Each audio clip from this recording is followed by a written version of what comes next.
How specific should mediation agreements be? Part of the series, Mediating with or Without Attorneys with Tye Bourdony. That is our topic for today. Welcome to the Lawyers and Mediators International Show and Podcast by InstantMediations.com, where we discuss law and conflict resolution topics to educate both professionals and everyday people. Catch regular episodes on YouTube, the Instant Mediations app, and anywhere you get your podcasts.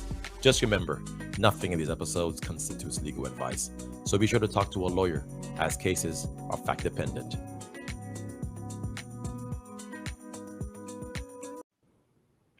Hi everyone, Mac Pierre-Louis, attorney, mediator, and arbitrator working throughout Texas and Florida. And Natalia Łowska-Czajka, advocate, mediator, and arbitrator from Warsaw, Poland. And I'm Tye Bourdony, a professional full-time mediator and primary mediation trainer in Orlando, Florida. Great. We're back with Tye of cfmediationcenter.com. And in this episode, we're discussing how specific should mediation agreement be. And this topic is important because it deals with the issue of ambiguity and vague agreements, something that can cause a lot of problems to parties who are maybe in a divorce or a custody battle or whatever type of agreement they're trying to enter into. And so I just wanted to open up the topic and let Tye begin speaking about it. But first, just a little bit of an idea on ambiguity in general. So we're all lawyers here, and we know that whenever you are putting together an agreement, if two minds come and don't agree on the specific terms of how something is going to be enforced and how it's going to be workable, then you're bound to have problems later on. And so for mediators, which we are, it's very important that when we get parties together to actually come into agreement, we get them to agree to terms where they both are aware of what the terms mean, that everyone is clear on what definitions are. And so there's not going to be any kind of, misinterpretation later in the future. So Tye, could you take it away and describe to us why this is so important and how you dealt with it? Yeah, it's really important. I would tell you, well, the first answer to the question is your agreements should be more specific than general. Specificity, right, just as you were alluding to, is the name of the game. The more general some language is, the more likely you're going to see those parties again or they're going to have a problem with that language.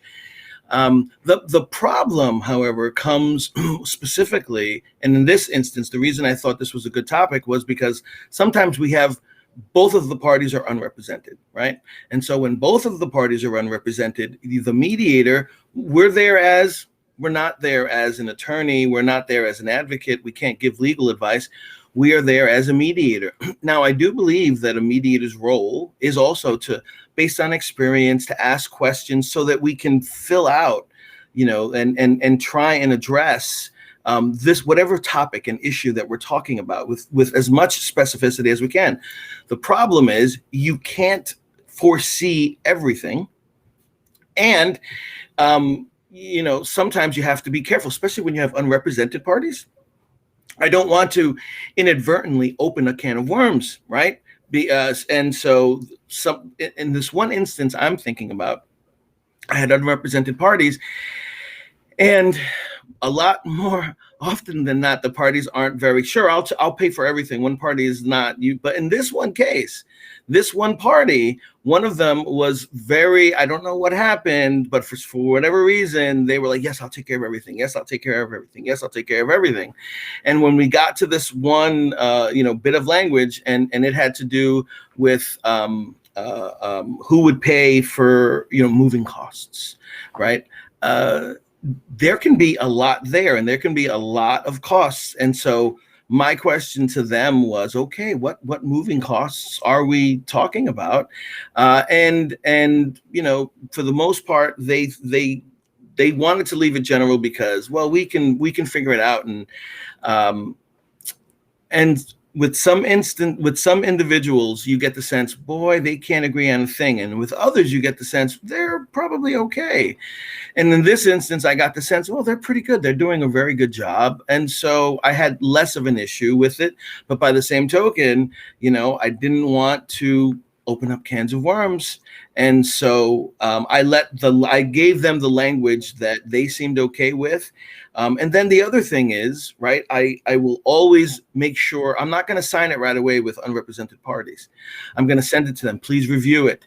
Let me know if you have any changes, right? I'm going to give them, a day or two, and then we're going to meet again and we're going to go over everything to make sure. So are you comfortable with this language? And I've told them, I don't know how many times, especially in the beginning, you can always seek advice of attorney. You should find out, right? So, but then at the end of the day, when something comes up, they wind up calling you again.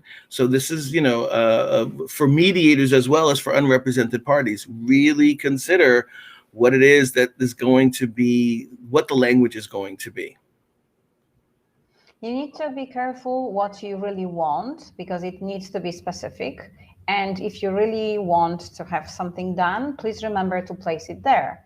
Because what is not in the agreement cannot be evoked. So, for example, something can be discussed during mediation, but as long as you don't word it into the agreement, it's not a part of the agreement, it's not binding. So be sure you're bringing all the issues you wish to have included into your agreement already, and make clear and ensure that everything what you wanted is in there. You are allowed to take your own notes. Follow your own notes if you want to have something specific. It is nothing bad if you remind the mediator of another thing that was being discussed. Right. So, Tye, can you go to it a little bit more about how parties should try to think through all the issues they might need? Yeah, just kind of what it says, right? And with respect to, in this instance, right? Moving costs. Well, what are those moving costs, right? You should kind of think through that, because as Natalia was saying, if you leave something out and then you don't agree on it, is it going to be enforceable, or are you going to, how do you fix it then, right? Now, a mediator's job is also, there's no reason that we can't ask questions, bring up other issues. Specifically, the more you see these kinds of issues, the more you kind of understand, oh, I've seen people get hung up on this, I've seen people get hung up on that. And so you can kind of bring it up. Again, though, the danger is that we don't ask things, we don't open up other cans of worms for the parties. My job is not to insert myself. So it's a fine line that the mediator has to walk. But by the same token, when you're asking the parties, or when they're coming to mediation, right? What are the issues? So in this case, you should think through, okay, so should I be specific and say the cost of the moving van, the cost of the individuals, what other moving costs are there going to be? And do those moving costs, are they specifically just the move, or are they some of the ancillary costs? And this could be pick any one of a number of issues, right? What are the specific issues? Again, with some parties, you want to be really specific. And I would tell you, with most agreements, generally, my agreements, when you mediate with me, be prepared. It's going to take a little longer. Why? Because I'm going to give you a much more specific agreement than a general agreement. So my agreements will be, 11, 12 pages just for like a marital settlement agreement. Sometimes it really depends, of course, right? But if you have a lot of issues, I have 20 through 23 page agreements with parenting plan. And why? Because I want to be as specific as I can, but we're not going to be able to cover everything. There's just no way, right? There will be issues that are going to come up. And then what do the parties do? Well, that's why I have a mediation clause in there. So long as they're okay with it, of course, you can always mediate it again. But at the end of the day, you got to do your best to try and figure out what all the issues are, to have them on paper so you don't have a problem. But there's almost no way to figure out, to have a crystal ball and know what exactly the issues are. There will be issues, and life is weird. And so things happen in such a way that maybe the language didn't address it just in that way. That's just the cost of doing this kind of business for those parties, not for the mediator per se. Although we're the ones who tend to get blamed, because then they call you afterwards. But this is just, it's one of the dangers, one of the things people have to be careful of. Talk to an attorney, think it through. Yeah, so on one aspect, we're trying to not open up a can of worms and be too suggestive, and we want people to have self-determination, right? It's their mediation, their decision. But on the other hand, we don't want to help lead people to enter into agreements that are so vague and so broad that later on they can't even get the thing enforced because nobody agrees on what a term means. And so I got an example. Recently, I was doing mediation where the topic that came up, involved, custody issues and deciding where the child is going to be picked up. Right. It was never finalized between the parties. We all assumed, of course, it's going to be at parent A's home because that's typically what happens, right? Parent B goes to parent A's home and gets a child for their weekend visits. Pretty common stuff. However, these two had some issues with one another. And so it worked out to where after the mediation is done and over, this issue comes up. And I'm thankful it came up because we finally addressed it to make sure, hey, just so we're all on the same page, 2 months from now, when something happens, what are people going to be saying? And so fortunately, we worked it out. We made sure that we addressed the specific third location that they're going to do the exchanges. And we don't have to worry about this because we all had an assumption. Certainly I did. Yeah. But anyway. I know what you mean. Yeah, do you That's guys have a great other, example. Yeah, no, do you guys have other examples? Because I'm always curious, what are the common types of examples other than like the pickup location as one of them. or people not being more specific about what husband and wife get in a divorce, right? Because I think that is pretty popular. But I'd like to know what other examples do you guys have? Natalia, what do I you do believe that there are some people who truly believe something is important to them in mediation, but then because of how unexpected it can be, how it can be flowing this or the other direction, suddenly someone forgets about an important point, really. Like, for example, he was to give me the car on top of everything. And then the agreement is signed, the car is not there. And what do you do? I mean, it is left outside. Please remember that one of the rules of mediation is that it is actually under your discretionary power to decide what you want to discuss or what you don't. If you're it's not the mediator who is bringing certain issues into the discussion, it is you. If you consider this car to be so important to you, so valuable, so important to cover it into an agreement in a particular way, you need to come up with it. You can't expect the mediator to guess, again, what Tye was saying, what you have in mind. Yeah, it's now on the one hand, and I couldn't agree with you more, but you both said things that, I've seen, and there's tons of others. But interestingly, Natalia, with what you just said, I recently had a mediation, and we all agreed and addressed this one ancillary topic, kind of like move-in issues, right? There are some things that don't typically come up, right? But they can once in a while you'll see it, or it can be a unique issue. And then, things kind of go on and on and on and on. And then for some reason, this one, like half a line got left out of the agreement, right? Because at the end, I don't stress when I type, when I'm mediating or generally in life, but when I'm typing the agreement and everyone is waiting, that's when I stress, right?